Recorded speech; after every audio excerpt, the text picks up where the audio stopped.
Bonjour tout le monde, voilà je vous fais cette vidéo pour vous parler de la prochaine nouvelle lune qui aura lieu le 30 avril 2022 à 20h30 temps universel et 22h30 heure de Paris.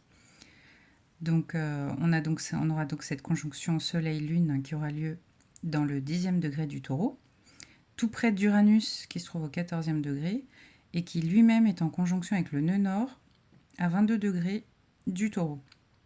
Donc on entre effectivement dans la saison des éclipses, du fait de cette proximité avec un nœud lunaire, sachant que le nœud sud est à l'opposé au 22e degré du Scorpion.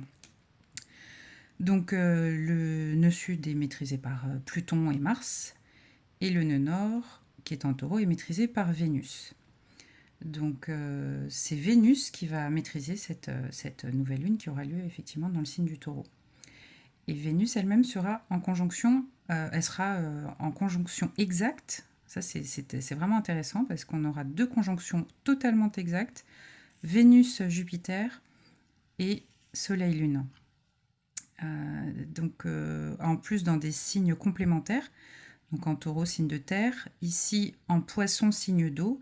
Donc on sait que l'eau fertilise la terre et que ces deux conjonctions alors ne seront pas en sextile puisqu'on a une trop grande différence de degrés, mais on aura un sextile entre la nouvelle lune et Mars qui lui se trouve au 11e degré du Poisson. Se trouvera, ce sera le 30 avril. Aujourd'hui justement je regardais ce qu'on avait dans le ciel et on a une conjonction exacte, la lune est en conjonction avec Pluton et elle entre tout juste en Verseau, elle est dans le premier degré du Verseau, donc elle va cheminer et traverser, former des conjonctions avec toutes ces planètes jusqu'à arriver au Soleil pour former donc cette nouvelle lune. Donc on entre effectivement dans une période assez challengeante puisque la lune qui régit nos émotions, nos réactions instinctives, nos ressentis, etc., notre intuition aussi, elle va vraiment traverser toute cette zone, on va dire un petit peu de turbulence, à commencer par Pluton qui n'est pas la plus simple, mais qui sera, pardon, qui entre. Il ne l'est pas encore, mais il va entrer en rétrogradation cette semaine et sera en rétrogradation pour cette nouvelle lune. Donc là, il est à la toute fin du Capricorne et Pluton, quand il se trouve à la fin d'un signe, là, il termine le job en fait. Ce qu'il n'a pas pu réaliser sur les premiers degrés, là, il va vraiment aller chercher très très loin s'il le font, très profondément. Et donc, on a cette planète qui va encore nous faire remonter des choses, alors soit des révélations concernant voilà, les structures au pouvoir, mais ça peut être également des choses du passé. Le Capricorne est souvent associé aussi au passé. Et on a aussi la Lune noire qui vient d'entrer en Cancer. Et le Cancer, lui, il régit tout ce qui est du domaine des émotions, mais aussi de la famille, le transgénérationnel, nos racines, nos ancêtres, etc. Donc il est fort probable que la lune noire également fasse remonter des choses cachées, enfouies, qu'on pensait avoir oubliées. Et tout ça, ça a toujours le rôle de conscientiser pour accepter, intégrer, guérir et surmonter et passer à autre chose. Parce que c'est des choses qui, souvent, sans qu'on s'en aperçoive, elles nous retiennent de manière voilà, inconsciente ou subconsciente.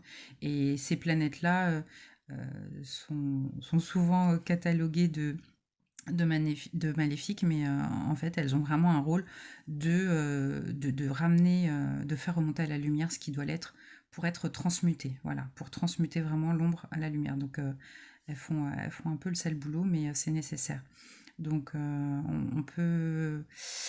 on va avoir besoin de prendre soin de soi là, voilà, et c'est le rôle aussi de cette nouvelle lune en Taureau et de Vénus qui est en Poisson, qui est exaltée, donc elle s'y trouve très très bien. On est dans le domaine vraiment c'est vraiment la période de prendre soin de soi, de se relier à la terre aussi, de se relier à notre corps, au moment présent. Voilà, le Taureau, c'est le signe des 5 sens. Donc on parle de sensualité, mais c'est vraiment, vraiment les 5 sens. Donc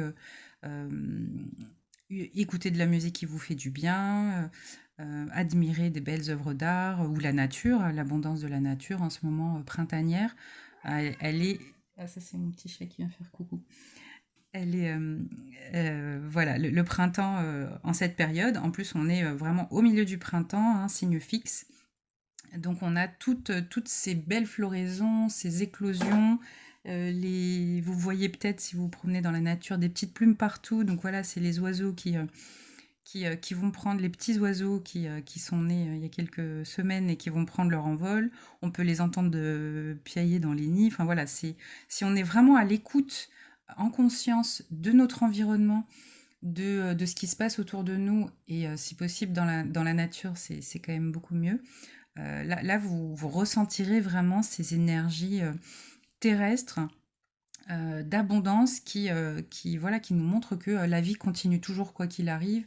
La nature, quelle que soit l'espèce animale, végétale, minérale, elle continue toujours de grandir, de se reproduire, de faire, de remplir son rôle en fait dans la nature, hein, son dharma.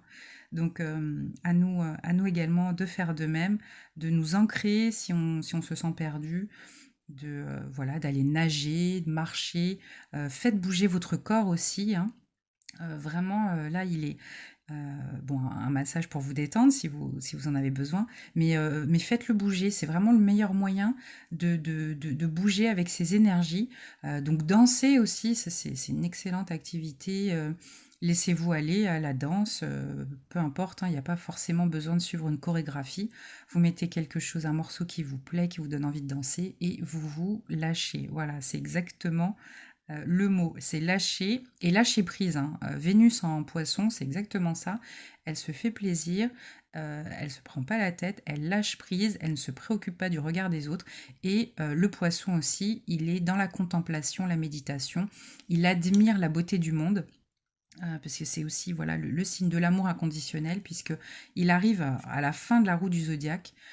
Donc on a aussi donc cette conjonction magnifique qui nous ouvre d'immenses portes vers la spiritualité, vers de nouvelles compréhensions de nous-mêmes, vers beaucoup plus d'amour de soi, d'estime de soi, de confiance en soi, hein, avec Jupiter qui joue, qui a ce rôle de guide, de coach, pour nous élever. Il est dans l'optimisme, donc il nous fait voir le bon côté des choses. Donc cette conjonction parfaite Vénus-Jupiter est de très très bon augure également. Donc toujours avec Neptune qui peut, euh, qui peut parfois nous illusionner, mais au moins avec Jupiter, on est quand même dans le signe de la vérité, planète de la vérité, de la justice.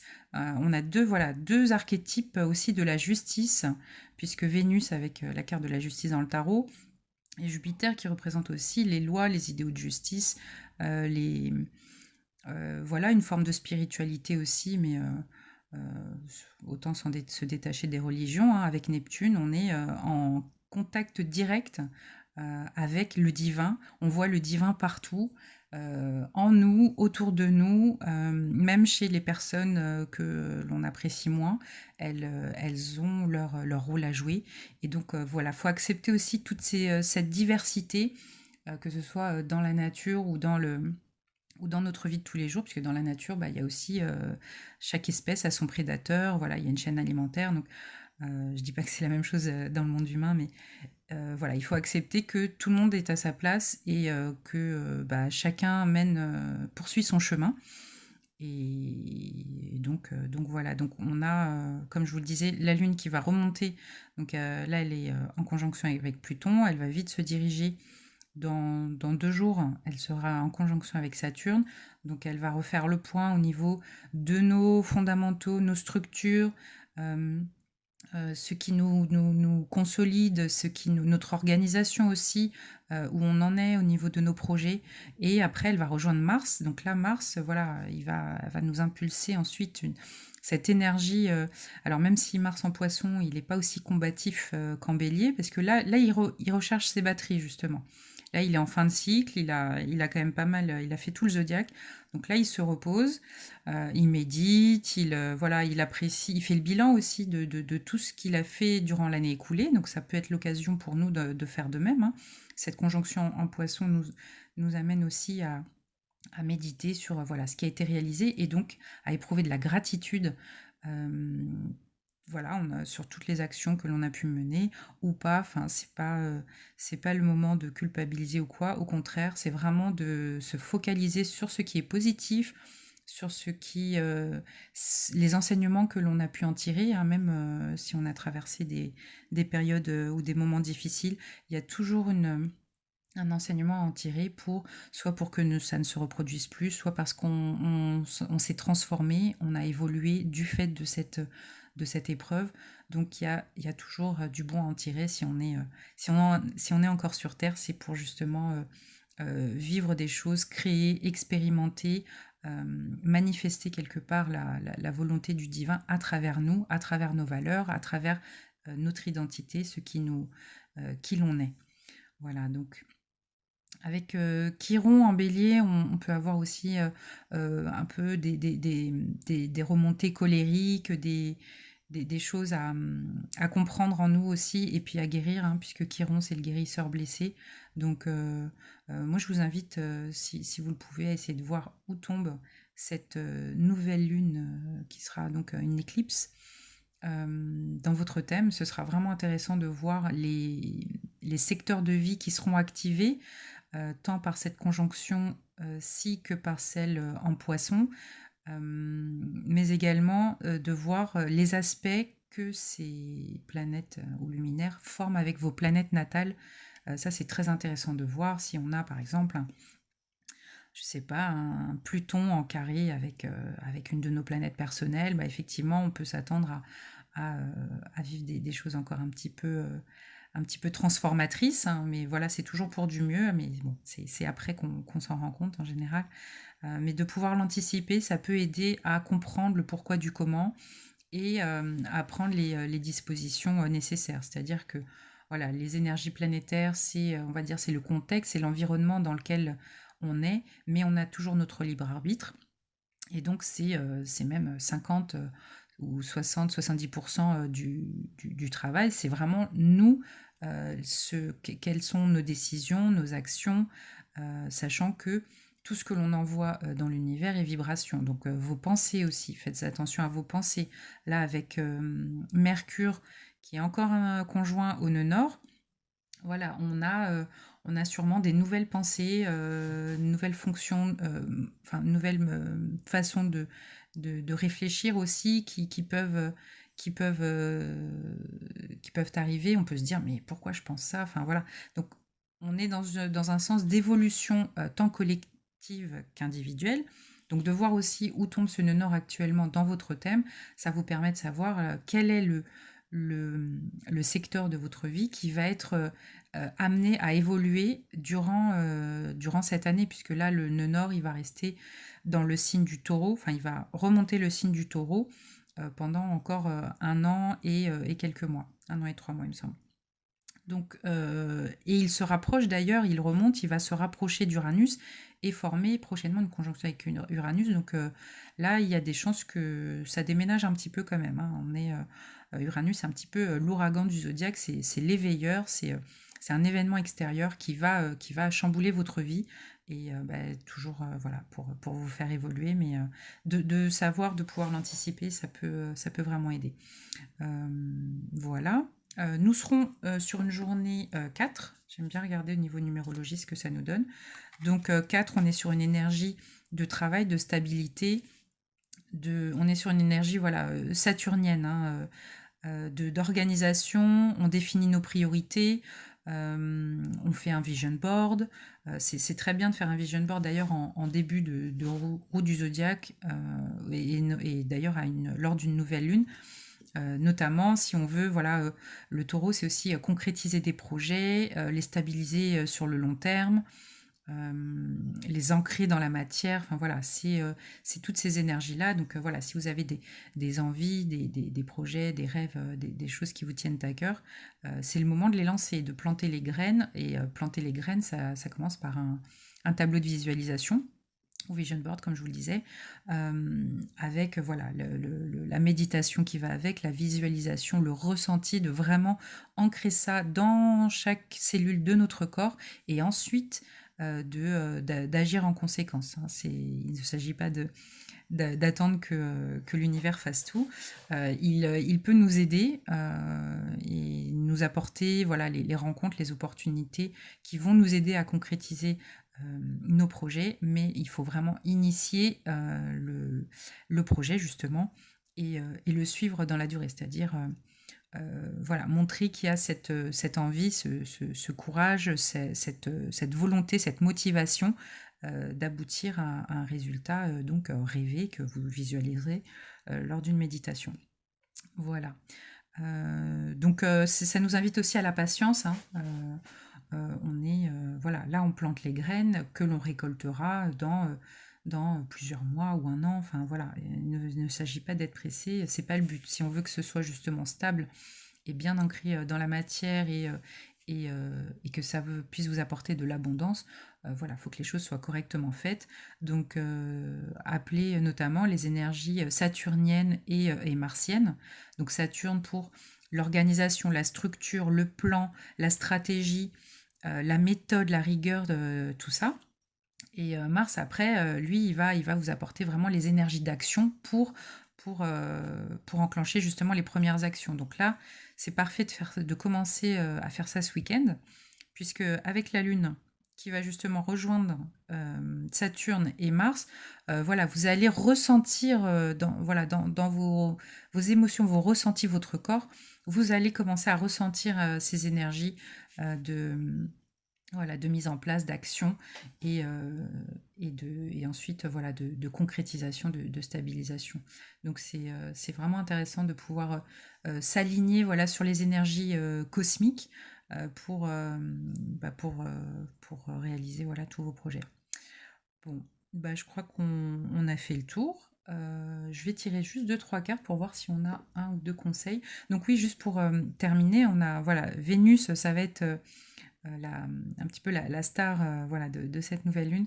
Donc n'hésitez pas à aussi vous associer à un archétype, une déesse, un dieu, une divinité, voilà, quelque chose, un archétype, quelque chose qui vous inspire, qui vous donne de la force, du courage, qui vous... Sachez que voilà, on a tous une part divine en nous, on est tous reliés à la source. Donc, appuyez-vous soit sur votre propre divinité intérieure, hein, si vous avez pas, si vous êtes pleinement confiant, confiante et sûr de vous, allez-y, allez-y gaiement. Après, voilà, s'il y a des petits doutes, des petits manques de confiance en soi, voilà, une petite voix qui vient se pointer, vous raccrochez-vous à un archétype, à une déesse. Donc là, justement, je propose je prends une petite carte de cet oracle-ci, que je trouve très joli, l'oracle des déesses. Allons-y. Que nous dit-il? Enfin voilà, il va nous proposer sûrement une ou deux déesses. De toute façon, elles ont toutes un pouvoir, elles ont toutes une spécialité, on va dire, toutes quelque chose pour nous inspirer en fait. Voilà, ça peut être une source d'inspiration et vous pouvez voilà vous inspirer de ces qualités-là pour ensuite vous y associer en fait, vous identifier à cette force. Donc on a Ganga. La purificatrice, donc c'est la déesse indienne du Gange en Inde, donc le fleuve qui est utilisé pour se purifier. Donc là, on rejoint voilà, les énergies plutoniennes et la lune noire aussi en cancer, de purifier ce qui doit l'être encore. Effectivement, peut-être qu'avant de se lancer voilà, dans des nouveaux projets, s'il y a des choses en nous, des zones d'ombre, des choses qui nous retiennent, des freins, des blocages, des pensées limitantes, c'est vraiment le moment de les purifier.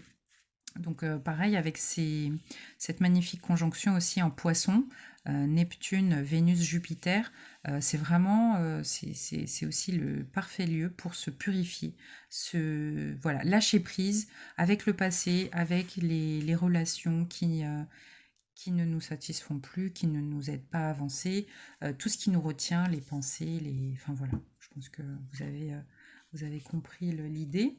Au dos de deck, on a Kali, bah, magnifique, encore une énergie plutonienne, donc la grande transformation.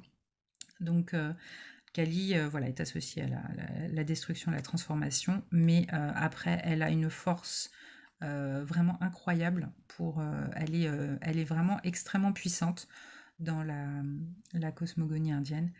Et c'est une déesse vraiment ouais, très très très puissante. Donc voilà, ne pas avoir peur de faire ce travail de purification. Euh, voilà, ça va vous faire gagner en courage, en détermination, voilà, ce qui ne tue pas rend plus fort. Et, euh, et je termine avec voilà, une petite carte de l'oracle des 13 lunes que j'aime beaucoup aussi. Ah bah voilà, on en a déjà une. Et on a la guérisseuse. Donc voilà, je vous transmets mes savoirs ancestraux et mes potions de guérison. Vous êtes dorénavant femme médecine. Donc on a tous un pouvoir en nous de guérison hein, qui peut être activé par des méditations, par du reiki, par des soins énergétiques. Et en fait, faites-vous confiance. Vous avez ce pouvoir en vous. Ça justifie notamment les excellents résultats de l'effet placebo dans nombre d'essais cliniques. Donc, même tout ce qui est voilà, d'ordre psychologique, vous pouvez y arriver. Il n'y a pas de... ne remettez pas forcément votre pouvoir entre les mains d'autres experts. Alors peut-être au début, mais voilà, ça doit être le mouvement initiateur. Après, vous reprenez les choses en main, votre corps en main, votre psychologie en main, vos pensées en main, et vous menez ça de main de maître, j'en suis sûre. J'en avais peut-être un dernier. Celui-ci nous parle d'abondance. Et il peut proposer des messages très intéressants. C'est ce petit oracle. Réalisez vos désirs. Je l'ai trouvé fort à propos. Oula, il y en a trop qui sont tombés.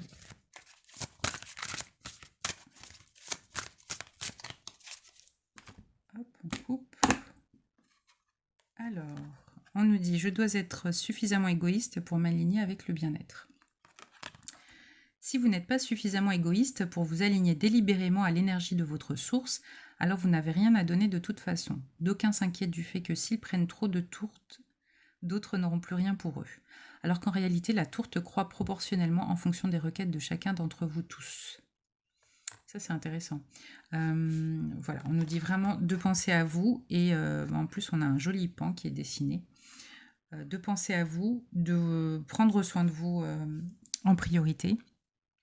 Car effectivement, n'ayez pas peur de demander.